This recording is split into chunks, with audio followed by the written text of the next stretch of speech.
16 Minutes of Care is a podcast based on the 𝗃𝗏 principles, a strategic framework that reveals how brands create impact by caring and, as a result, grow their business. In each episode, 𝗃𝗏 welcomes a company executive who explains how care has helped their business grow successfully and sustainably.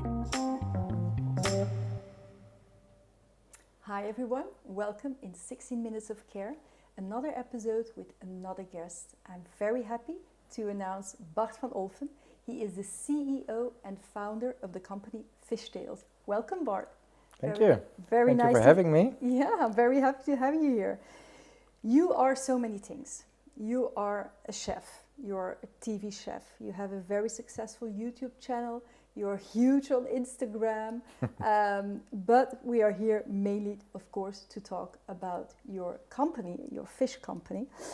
And I was wondering, why and when did you integrate care for the planet really in the core of your business strategy? Or have you always done things for the care of the planet?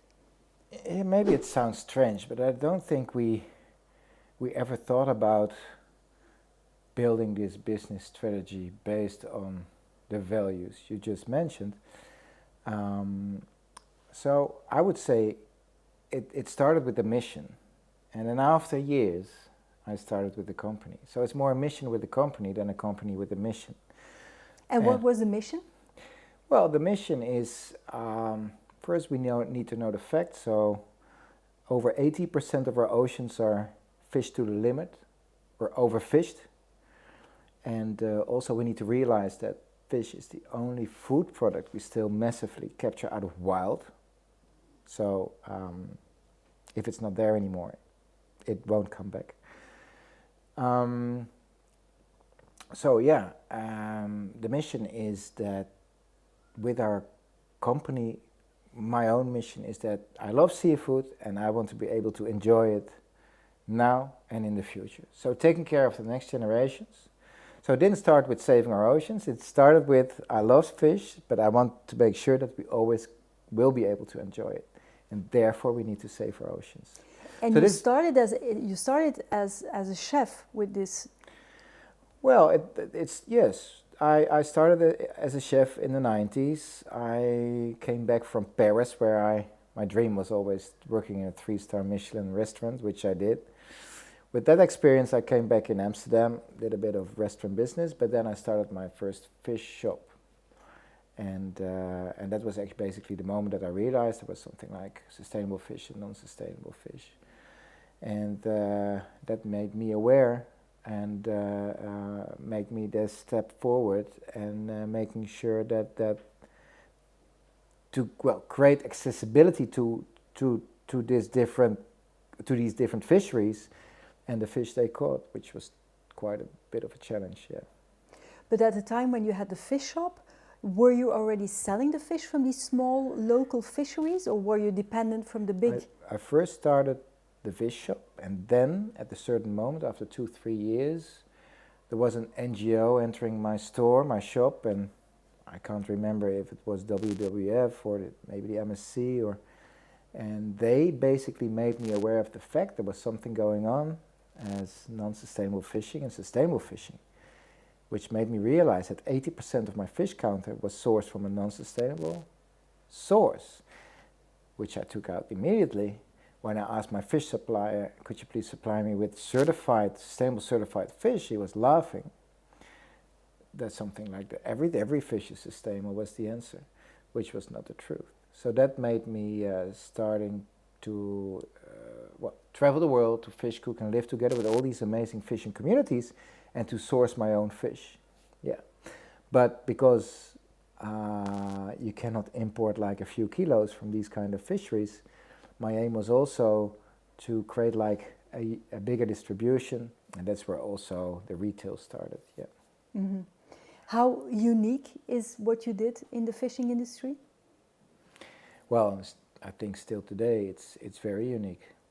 It's unfortunately, yeah, because this is how we do it is not something really special. This is just logic. It's listening to what the sea gives us, enjoy it until the limit of sustainability. And can you explain a bit more, because I have to admit I buy your products because we have an 𝗃𝗏𝗧 here, and now you're also in Carrefour in Belgium, so I buy your products. But I have to admit that I also didn't know the in-depth story of fishtails. I only found out while preparing this podcast. So could you please explain a little bit more, what do you do different than the non-sustainable companies? Well, I wouldn't say that all the rest is non-sustainable. There are absolutely, there is good leadership. There are companies moving towards more sustainability. There are, but the thing is, well, what we do different is, what we don't do is source fish. And this is what basically every other seafood company in the world does, sourcing fish. We source fishing communities, which is a totally different thing. So the fishing community must have, well, it starts with the motivation to work in a very sustainable way, from a marine biological point of view, from a socio-economical point of view. They need to be open towards new developments. So this is how we source the fisheries, and then we work, of course, with the fish they catch. And that's it, 180 degrees opposite of how every single other fish company works. Would you say then that if I look at the book I've written, and we'll talk a bit later more about it, Care for People and Care for Planet, would you say then that your first intention was care for people rather than care for planet, or is it really a balanced thing for you? Rationally, it started with the marine biology. Emotionally, it started with the people, and that's all. I mean, always when I went on vacation when I was in my, well, I was still a teenager in my 20s. It was always, well, for me it was fascinating to see these fishing communities in the south of Spain or in France, and busy with the fish, and then you will have your dinner or your lunch next to the port, right? So it were the people, it was not the fish itself, it was more the, and that's well, so amazing that this only food product we still massively capture out of wild, because it's out of wild, it has a beautiful story. So it started irrational with the people. But the rationality was because of, I was in shock about these figures, these facts, that over 80% is from a non-sustainable source. But when I worked now for 15 years on marine biology, which was the priority, more and more I was visiting these communities and thought, well, maybe it will have a different sequence.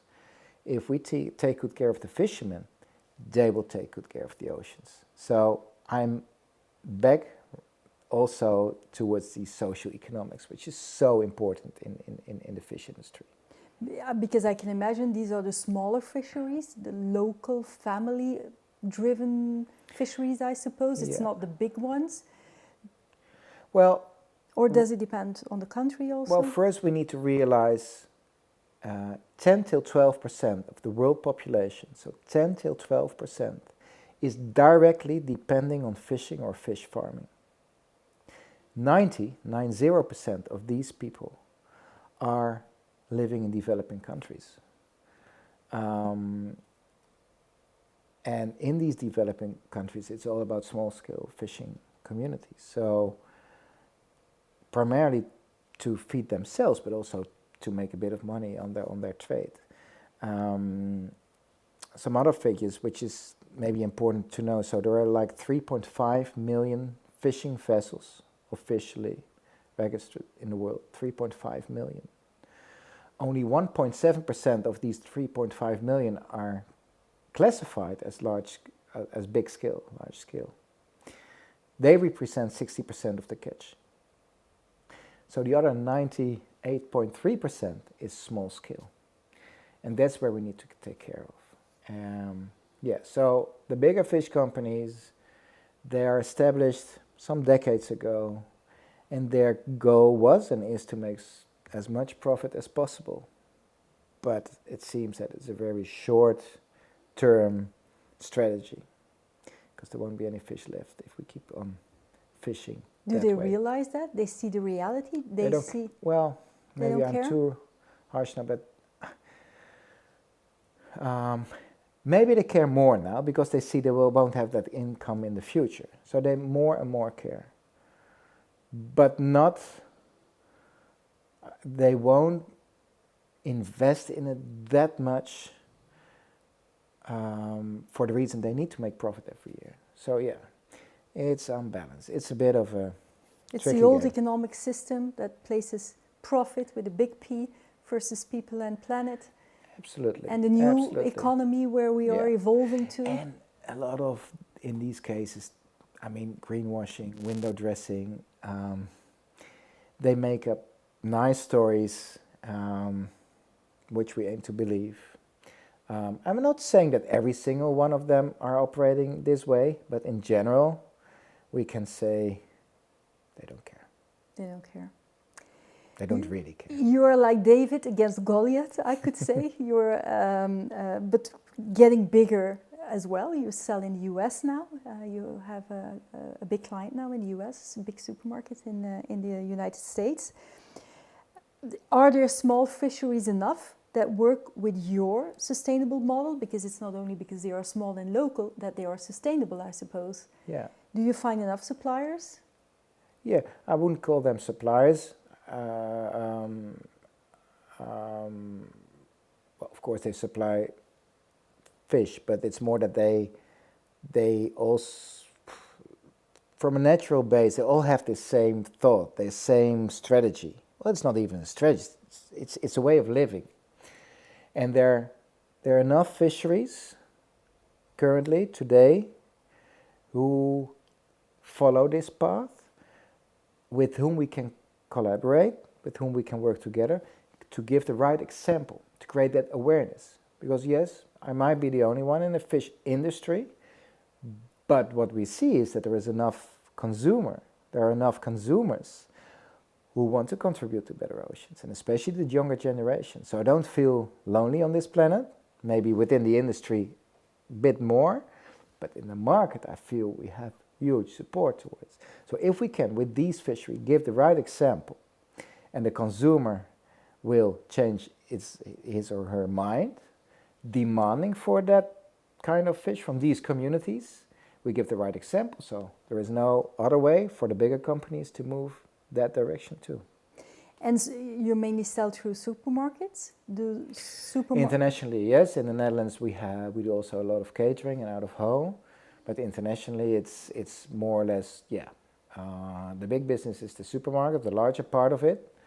Yeah. But in the US, which is becoming soon our biggest market, 52% of the people buying groceries in the US are buying these, how they call it, like the 𝗵𝗲 stores, which are individual retail stores, so not supermarkets. But not supermarkets, yeah. Okay. But the contract that you have now to become the biggest part of your revenue is with the supermarket, right? It's Whole Foods.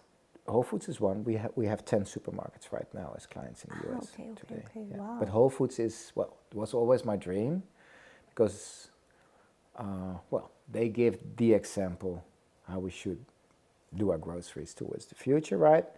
And they have a good market share in the US within their natural grocery market. So that was a good one to start off with. But also we have more the conventional retailers now coming up where we supply like Stop & Shop and some others too, Safeways, Albertsons. Yeah, Great. so it's Nice growing. story. It's growing rapidly. So that's really good. And so supermarkets, they start to realize that the consumer, especially the young consumer, is changing, is wanting more transparent brands. So they start to realize that. Also in Europe, or do you find a gap between the US and...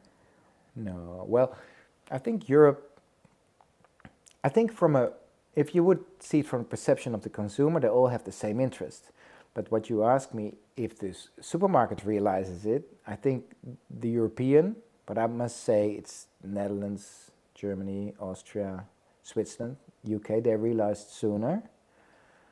Now you see that Belgium, France are coming close. And the US was a few years behind, but in some markets, the interest is huge. And these markets are primarily in bigger cities, around bigger cities. And the good thing in the US, they see it all as a positive, great thing to do. So here They see it as an opportunity. They see it as an opportunity that they can contribute to, which is really amazing. Yeah. Great. We're already at the end of the first episode because the 16 minutes of care, the first episode with Bart, is almost done. Thank you very much to care. Thank you very much to watch. But stay tuned because in the second episode, obviously, I will dive deeper into Bart, his motives, why he started Fishtails, but also in the care strategic model. Thank you very much for watching and take care. Want to create lasting impact with your brand while feeding sustainable growth? Check out 𝗃𝗏𝗏𝗀𝗏 and see how we can help you. 16 Minutes of Care is an independent production from 𝗃𝗏𝗏 𝗣𝗏𝗏, brand strategist, founder of the Care Principles, and author of the book, Does Your Brand Care? Help us reach more companies who are looking for caring and sustainable growth by giving this podcast all the stars it deserves and by sharing it in your network. Thank you and take care.